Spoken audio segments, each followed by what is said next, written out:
Ana e Servo seguem sem terra, o realismo como aproximação ao conflito da posse da terra nos estudos literários latino-americanos.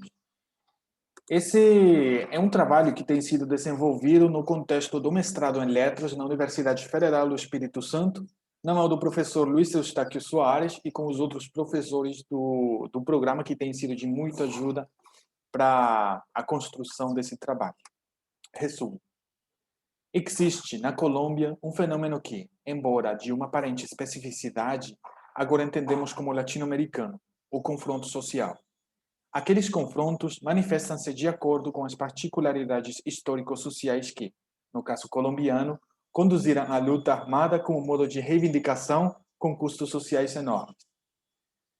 Uma maneira de aproximarmos do conflito é entendendo os estudos literários como fonte de humanização e objetivação da nossa realidade, para compreendermos a sua origem fora da narrativa dominante que quer eternizar o conflito.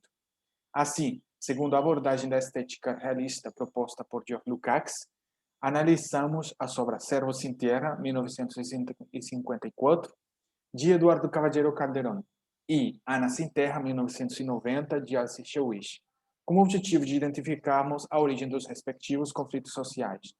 O resultado visa separar os estudos literários do estruturalismo excessivo e constituiriam, ao mesmo tempo, uma proposta de aproximação didática. Antecedentes. No hay desplazados porque hay guerra para que haya desplazados. É importante olharmos para um dos conflitos sociais mais longevos da nossa região, o conflito armado colombiano. E proponho esse estudo no sentido em que, dentro de nossa América Latina, existem conflitos similares que, embora especificidade histórico-social de cada nação, podem ser estudados com o objetivo de compreendermos a nossa realidade. No final de contas, todos nós somos herdeiros de uma tradição político-administrativa que se encontra na sua face mais perigosa. Pensei sempre que nós, latino-americanos, estávamos condenados a repetir ciclos históricos cada 50 anos mais ou menos, mas não é assim. Os nossos conflitos são planejados estrategicamente e de forma muito consciente. E com o objetivo de entendermos não somente o conflito armado colombiano, mas todos os conflitos da nossa região, que iniciamos uma recopilação de dados históricos que dão conta do impacto mais que social que tem um conflito armado que já tem mais de 50 anos. Pois, uma das consequências é a despolitização extrema que tem os jovens e a absurda concepção de que nós, colombianos, não somos capazes de viver em paz. A guerra é a nossa realidade, imposta com certeza. E as pessoas acham isso normal. A princípio, encontramos em Rojas, 2001, que entre 1985 e 1999 houve quase 2 milhões de pessoas deslocadas dos seus territórios, um número equivalente àquele da época chamada de La Violência em meados do século XX na Colômbia e assustador, levando em contraste, por exemplo, com as cifras dos conflitos de hoje no Oriente Médio.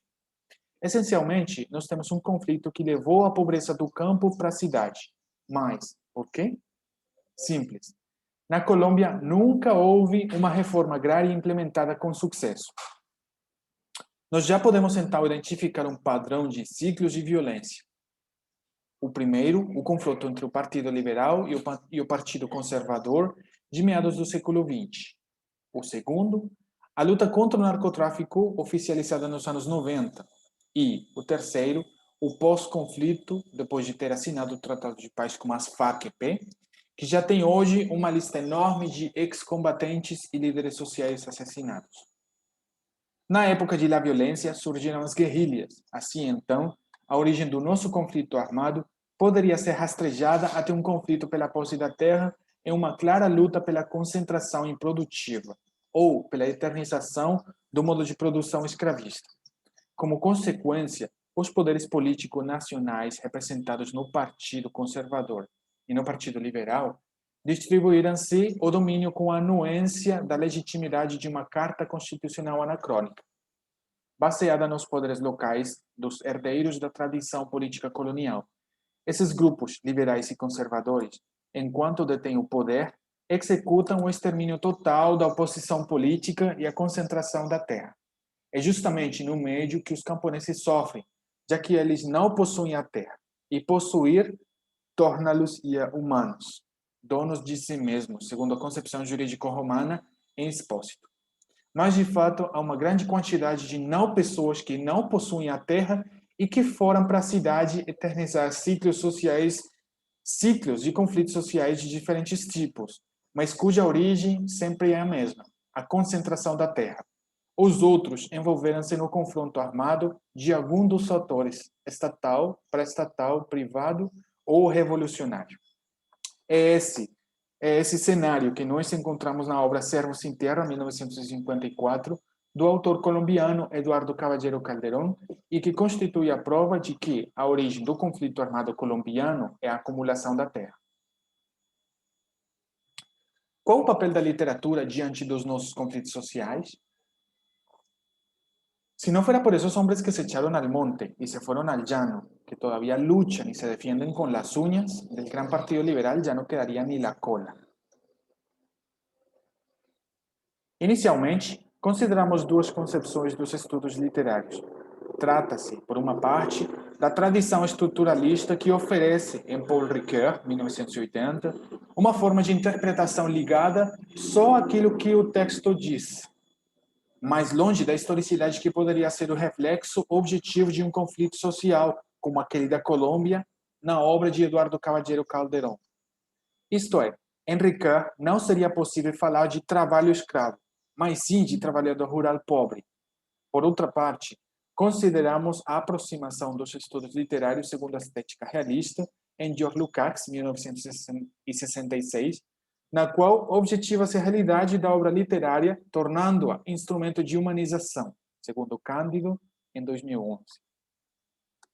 O papel fundamental da obra literária é, então, de servir a nossa pesquisa enquanto documento histórico-social, no qual existe um reflexo objetivo da nossa realidade e que, ao mesmo tempo, constitui uma ferramenta fundamental de impacto nas comunidades que pode humanizar os perfis da população afetada no contexto das nossas pesquisas, indo além do simples diagnóstico passivo e atuando no campo das ciências sociais e da pedagogia, segundo Lozano, em 2001.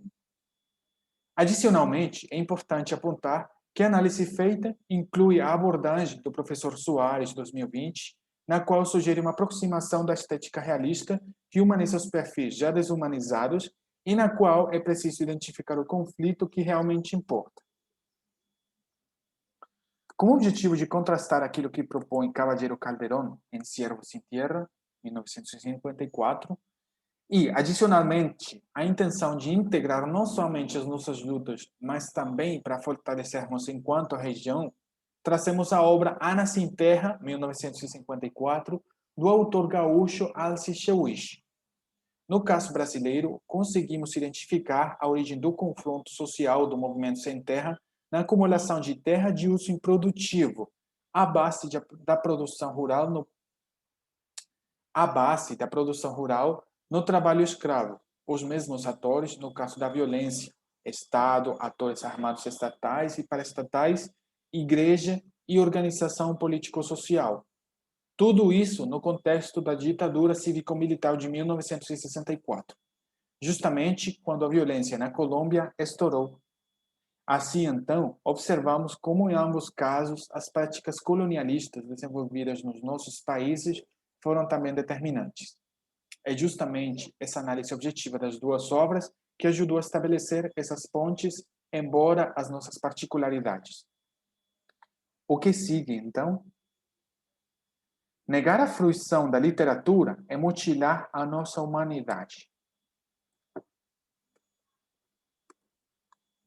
O nosso objetivo não se baseia somente em lograr uma análise objetiva das duas obras nos casos brasileiro e colombiano. Nós temos como tarefa fundamental propor uma aproximação dos estudos literários latino-americanos segundo eixos temáticos que vão além da análise estruturalista e extremadamente eurocentrista, como no caso colombiano. Assim, teremos um documento que, embora a sua natureza teórica, torna-se prática enquanto esses eixos temáticos, segundo a abordagem do professor Soares, refletem a nossa realidade objetiva. reflete a nossa realidade objetiva, descobre o conflito que é realmente relevante e humaniza o estudante da área rural que já foi vítima da violência e assim evita repetir o ciclo daqui uns 20 anos mais. É importante pensarmos, enquanto professores de literatura, se é melhor apresentar segundo movimentos literários desconectados com a realidade ou segundo esses eixos temáticos que, no nosso caso, poderia ser o conflito armado colombiano, esclavitud, ancestralidade, imigração, enfim, as possibilidades são numerosas. Enquanto construímos o eixo temático que interessa a nós, literatura do conflito armado colombiano, é muito importante aproximarmos de propostas no nível pedagógico que servirão como fundamento teórico na hora de formular uma aproximação didática que poderia ser implementada no ensino médio, mas que reconhecemos como complexa enquanto as regulações oficiais impedem essas aproximações ao se afastarem do seu projeto de nação. Adicionalmente, o nosso trabalho constitui uma porta de entrada na abordagem dos estudos literários latino-americanos, já que acreditamos profundamente que os conflitos observados não são exclusivamente colombianos ou brasileiros, mas regionais. Aquilo constitui um projeto a mediano prazo, mas que encontra na nossa dissertação uma motivação mais e uma comprovação do caráter regional dos nossos conflitos sociais, afastando-nos do falso isolamento e tornando-nos politicamente mais ativos. Ao fortalecermos as nossas identidades, poderemos pôr em prática o exercício pleno da cidadania regional que fará de nós uma América Latina mais unida. Algumas referências, né, citadas acima. Muito obrigado.